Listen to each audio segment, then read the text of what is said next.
We're now going to go into our Town Council meeting, and you're all very welcome to stay for that meeting. But if we can start, please, dealing with appointments for absence. Stand you want to stay in place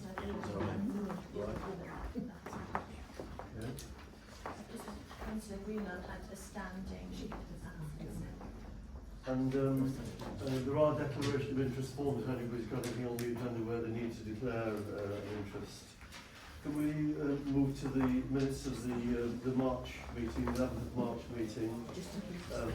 We've always had sight of the draft minutes, so I can go page by page and see that councillors are satisfied with this summary of the meeting.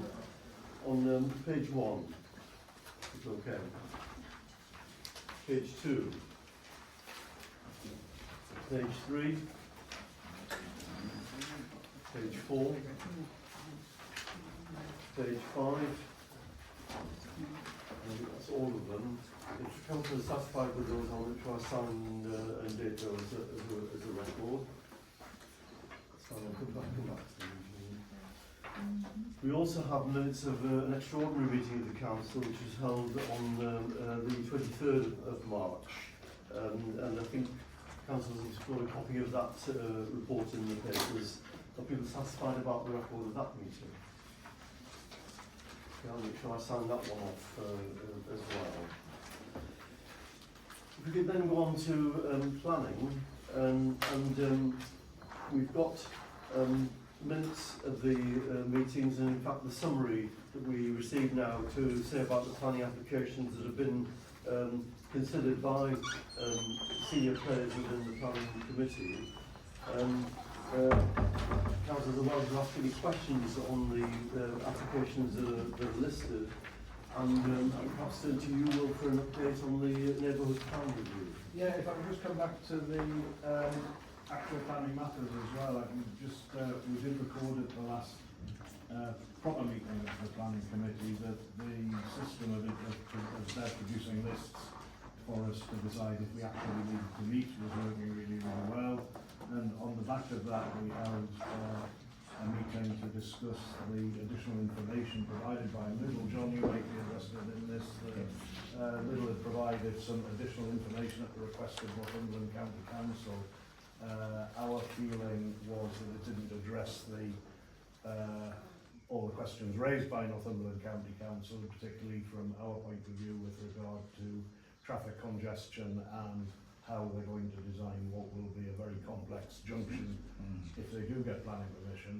The meeting was attended by a member of the public who's probably known to everybody, Adam Shanley, who had produced an excellent further objection, and we agreed to endorse that as well as submitting our own further objection to the Lidl application. We were also able to comment on a pre-app, which I have to keep confidential, which we objected to, or said we would object to should it come in as a planning application, and we, under delegated powers, we commented on another application which we didn't disagree with but thought could be improved. So the system, the new system seems to be working very, very efficiently, and certainly in my mind well. I hope everybody else agrees. Now on the neighbourhood plan, we've set up 3 workshops. It's going to be attended by around 20 people, which are members of the public who have come forward to volunteer to get involved. 1 or 2 from the advert replacement point news and views. The rest have been kind of cherry-picked by the Neighbourhood Plan Committee as representative across the board of the community, and they've agreed to come along. So there's going to be 3 of those. We're also going to do a presentation at the council event on the 23rd. So we're on target. It's moving on. Right. I know I made mention in my remarks earlier about this neighbourhood plan. It is significant. I think it's naive to think that there isn't going to be more housing development in Ponteland. We've tried having to have a dialogue with people at County Hall, trying to better understand which way it may go. And I think in in their defence, I don't think it's clear to them exactly where the development might take place. What seems to be favoured is the corridor, the new railway corridor on the new railway line that's been opened in Northumberland. But in my view, and just giving you my view on this, I think it's naive to think there won't be more housing development in Ponteland in the next 5 to 10 years, say. And the work that Will and the Planning Committee are doing on the Neighbourhood Plan is trying to shape where that development may or may not take place. Yeah, if I could come back in, the current Northumberland local plan actually does not allocate any housing sites in our area at the moment. What it does do is it tiers certain areas for the amount of affordable housing that should be provided as part of any planning application for 10 houses or more. And rather bizarrely, it targets the west side of the parish, i.e. Darrishall and the small villages and Medburn, as requiring 30% affordable housing, which is a bit of a bizarre policy because most of the applications that come forward in those areas are for single or 2 or 3 houses. And it allocates only 10% affordable housing for the main nucleus of the village to the sort of back of Thornhill and that area. So the affordable housing element is already allocated across Ponteland. There's actually very little we can do about allocating sites because there aren't very many vacant sites that aren't in Greenbelt. The Neighbourhood Plan can't release Greenbelt for housing, so we can't put forward a housing site in Greenbelt. What we can do is produce a list of what's called grey belt sites, which are sites in the green belt that might fit in with the new planning criteria that's just been introduced.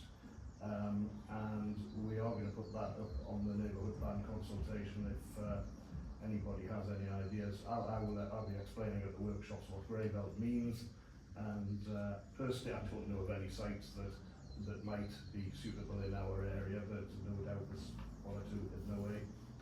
And we can put those forward, and under national planning policy they ought to be the sites that come forward for housing out of Greenbelt before anywhere else. But as I say, I can't personally think of any that could generate a big housing supply. So, that's where the Neighbourhood Plan sits in with that. Okay, thanks for the update. I think if we move on from planning, we're next to item 130, which is grant applications. And in the papers you'll see we've got 3 grant applications: the Ponteland Flower and Craft Show, the Chronicle Sunshine Fund, and Ponteland Ramblers. Take them in turn, inviting views from around the councillors meeting on the request for £500 towards running of the cost of the Flower and Craft Show. Did somebody, hopefully, could somebody give me a bit more background about this? It's not an event I know much about now. Yeah, I'm very happy for others to come in, but I'm familiar with the event. It's normally held at the Memorial Hall. It's quite a popular event, quite a swathe of residents that take a huge pride in their garden and in growing flowers and crops in their garden. Come along, and it's quite a lively competition. There's a lot of prizes awarded at it. It seems to me to be a strongly based community event. If people want to add to what I've tried to summarise there, then please come in and say. Yeah, I would agree with that. It is quite well attended. I've been a few times, and I think given that we're trying to encourage Ponteland to remain a beautiful place with lots of lovely greenery and flowers, it's nice to have an event where people can focus on doing that, growing things at home and then bringing them along to this event. So I'm in favour. I would happily propose giving them the money. You're proposing 500? Yeah. Yeah, thanks, Rosie. Need a seconder for Rosie's. Yes, sir. You have to second it? Okay, if we can take a vote on the proposal for 500 for Flower Show.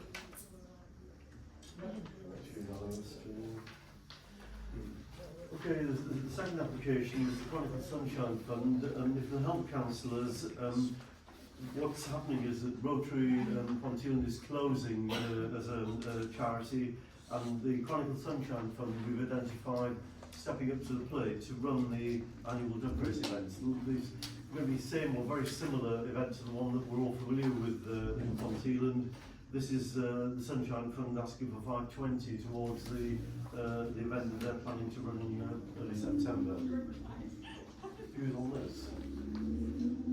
I'm happy to support it and propose it and give them the money. I think it's a shame that Rotary are ceasing to exist or winding down, but I think it's excellent that we've been able to get this extra source of funding, and I think I'm right in saying that it's yourself and Dan, I think, that have sort of taken the lead on that with the new community group that was mentioned in last month's meeting.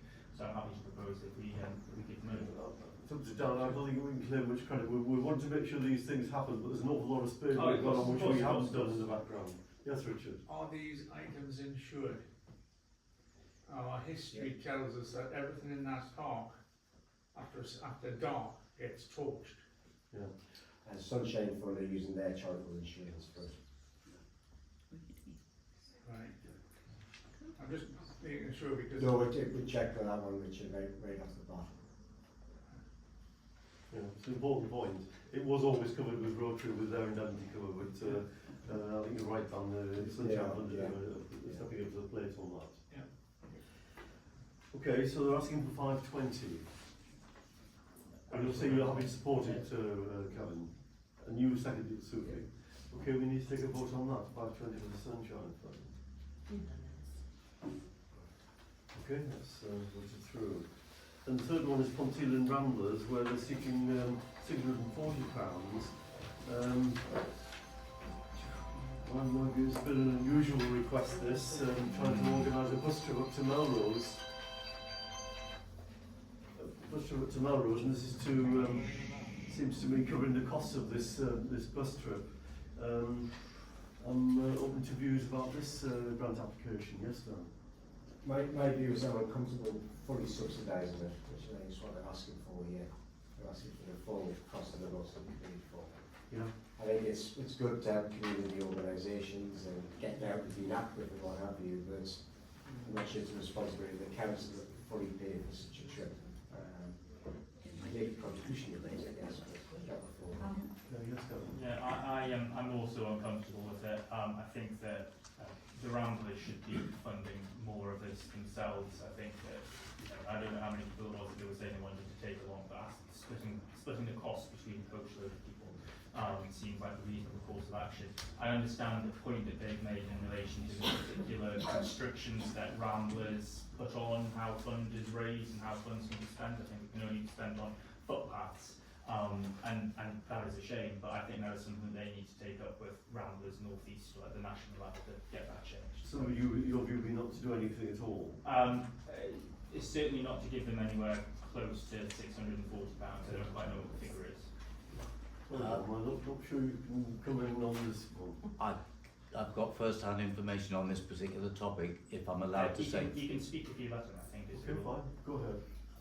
Because Ramblers are our overall body that looks after the health walks, they've invited us, if we want to go on this Melrose trip, £20 a head is the cost. So the £20 we thought was covering the cost of the coach up to Melrose. So I don't know why they want extra. Yeah. Yes, Sue.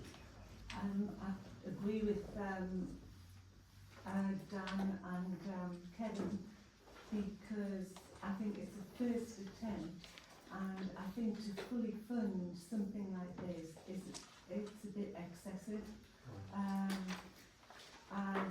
it is Ramblers and friends.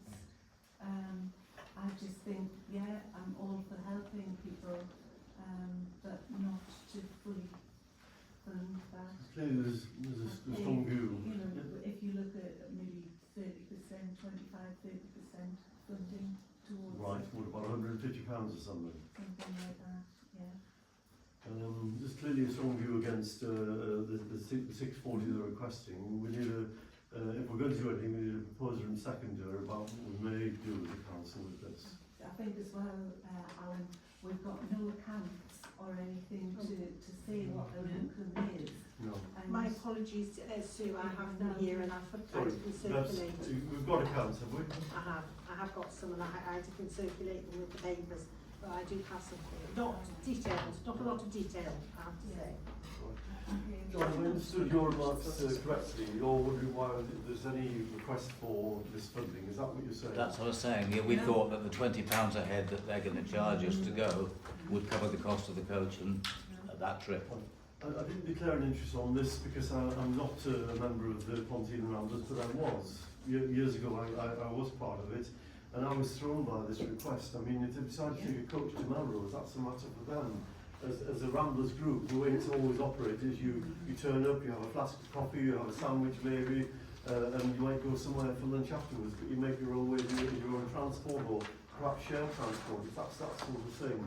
So I'm not just sure where this Melrose trip fits into that, but that's my perspective as an ex-Rambler. Why don't we ask them to come back with more detail?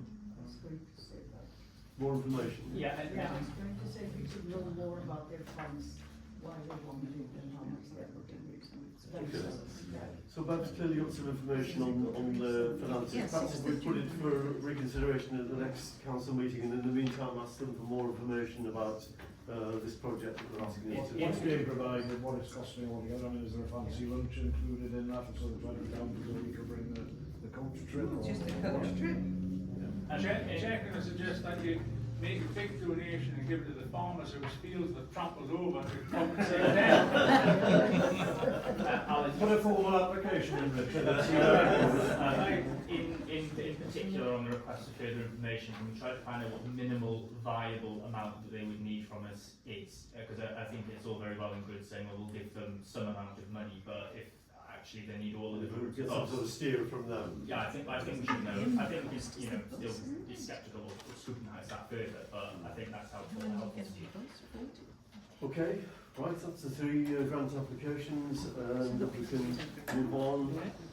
We have this note from Trisha Devalia about the idea for a youth magazine. Any views on that you may have read about in the papers?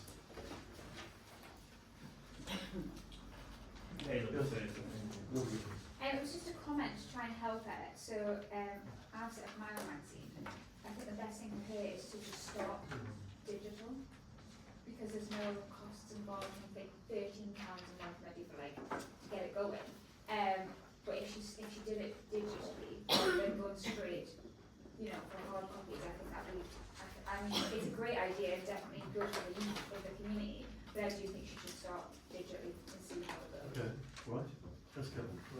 Sorry. I want to send them, you obviously know what it costs a lot to print and distribute a magazine, so I think advising her to start off with the digital side of things would be useful. If that's not something she wants to do, I thought maybe we could, put her in touch with Chris Jennings, with Continuing News, maybe we have a youth page in there, or he might be interested in a youth page in there. Yeah, something like that, which, we can encourage other young people to get involved in. Or alternatively, obviously, we have our website, maybe we wanted to start highlighting articles from young people. That could go on a page on there at some point, but I don't think at this stage we could maybe support something that was, a paper magazine, because that will cost a lot of money and time. So they were my views, maybe do it yourself digitally, or maybe we could help them a little way, give them a connection to Chris. Yeah, that's good. basically the same view. I think that really for me it's a question of priorities, and I think that in terms of magazines and communications, the council's focus probably ought to be on supporting the point using views to return to profitability, rather than funding extra stuff. But my advice would be that they buy a website. Perhaps that's something we can find a way of giving a grant towards, because I don't know their financial situation, but certainly when I was this age I wouldn't have been able to spend £100 a year even on a website. I know there's difficulties with giving grants to individuals, but I'm sure we can find a way of doing that. I do think that there's something else which is worth mentioning, which is that I do think that one of the things that Ponteland Town Council and Ponteland generally lacks is provision for more, academically minded kids. That's why a couple of years ago I suggested having the essay writing competition, which wasn't something that the council wanted to take forward at the time. But I do think that this request, points towards the fact that that is perhaps something that we need to re-explore as we sort of do visioning exercises over the coming months. Yeah, particularly academically minded people as well. Will we Yeah, I'd like it to come to one of the Neighbourhood Plan workshops and Yeah. see if we can take this forward as a community aspiration. ideally the one we've got 3 other young people coming to, which is the Thursday morning one, Bev. Thursday evening. It was the Thursday one, but I don't know if we have her contact details, if there's any email and ask her about that. Would the council think that was a good idea? There's a chance of dialogue there. It was just occurring to me as the councillors were commenting on this that there needs to be some dialogue with this young person to try and, I think it's a lady, isn't it? It is, Yes. yes. To try and help her to get her ideas together. If we see how you get on at the consultation program, We've got to invite her, that's the starting point. try and see how that goes, and perhaps if that's got some traction and help to that's enough. If not, perhaps we bring it back here and we try and see if there's a small group could be set up to meet with her and try and have some discussion with it. I'm sure she wouldn't. But if there's a lot of support of it for it, it could become a community action, and it's perfect timing when we'll have a new neighbourhood plan in a year, hopefully. Okay, see if you can engage with her through that. I think we're all keen to help her. I'm very concerned that we don't do enough for young people in Ponteland, and this is an avenue that might be worth exploring. Okay, the next item on the agenda, 132, is Safer Communities, and again, papers we've all had a chance to read. I'm trying to see where you want to go with this one. Yes, go. Well, I would like something that sees more officers in Ponteland, and I think that reading the cover letter makes it seem like that is what this is. But then when you read the briefing that they provided, it seems to be us contributing towards the existing Project Shield scheme, i.e. mainly a focus on Cramlington, Ashington and Blythe. And I think that I would dearly like to see more of a police presence in Ponteland, but I don't think this is what this is when you sort of peel back the nice cover letter. So I'm sceptical at the moment. The community support officer, for which we're paying, is the way that it comes across to me. Yes, Don. No, absolutely, and against the backdrop, we're getting too political of the PCC from the rate of 9.45% for this year's council tax. And, you know, after Michaela ran that workshop there, which was quite wishy-washy in terms of the police response. You know, one of their responses was sort of a neighbourhood watch scheme. And, you know, very similar to what Richard mentioned before, because we're NE20, it's almost like, you know, we're less interested, probably per head in the county we pay more for police than anybody else.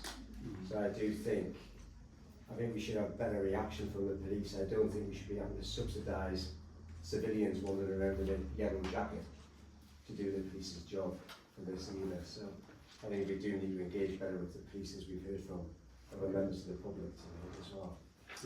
I agree with everything that's being said, and in particular the council tax situation.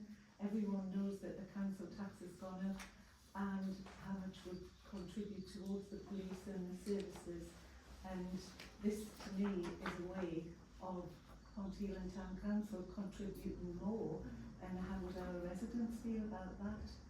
I don't think it's very good idea. Okay, so we need to do a polite no, it would seem. Is that right? If we're reading it right? Yeah. Yeah. Okay, we'll reply to this and suitable letter. The London County Council report. Anything from you, Michaela? No? From you, Richard? I've been absent without leave for a while. For no update. Well, I've missed meetings here. Yeah, I understand. Yeah. I've been on some wonderful journeys when I've been away, mate. These heavy duty antibiotics have taken us to the White House, North Korea, you know, I've been there. You're around here? Interesting journey, but not one you'd recommend, eh? Am I allowed to ask questions of Richard? Nope. You know, it's not a question and answer session. It's a report, and I've just said there's nothing to report. You send us an email, you always do.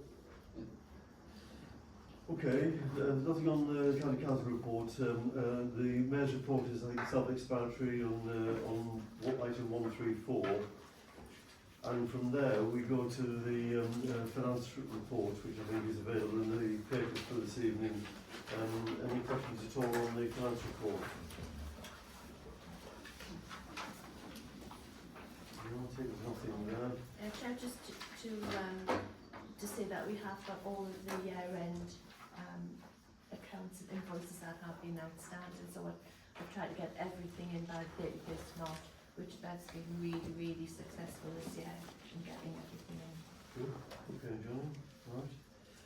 Well, thanks for that finance report. So I'm happy with the payment schedule. So the new system is if you could just sign that tonight, Sure. No so problem. that it's been agreed at tonight's Okay. meeting. And perhaps you can update the meeting on this next item then, which is the computer accounting system, Gillian. Yes, we had John Harvey came over to speak to Bev and I last month and went through an accounting system which we hope is going to give us all of the reports that members have been asking for to do with something like budget monitoring, so to pull everything out much easier. I think we're quite, impressed with what we could get. So we're actually going with that system, which is a zero, which is more of a private sector, but John has tweaked it for it to be used in the public sector. So we're going to give it a go, and it is much cheaper than the current system that we've got. So at the moment we're busy winding down the old system, and John's going to come in and start us off on the new one. An example of the way that Councillors is helping us. John was very keen on this, and obviously it was for Gillian and Beth to go through how the system works, and they both are satisfied that it's a step forward. And as Gillian says, it actually saves the council money, not a lot of money, but it does save some money. Yeah, our old system's been quite amenable as well, because they're letting us pay monthly until we're finally, finished with it. So rather than pay the annual subscription, we can pay until we're finally signed off. Right, I think that ends the public meeting. We're now going to have to exclude the press and public. So those members of the public who have joined us this evening, thanks for coming along, and we'll leave the meeting. Thanks very much, Sarah. Thank you.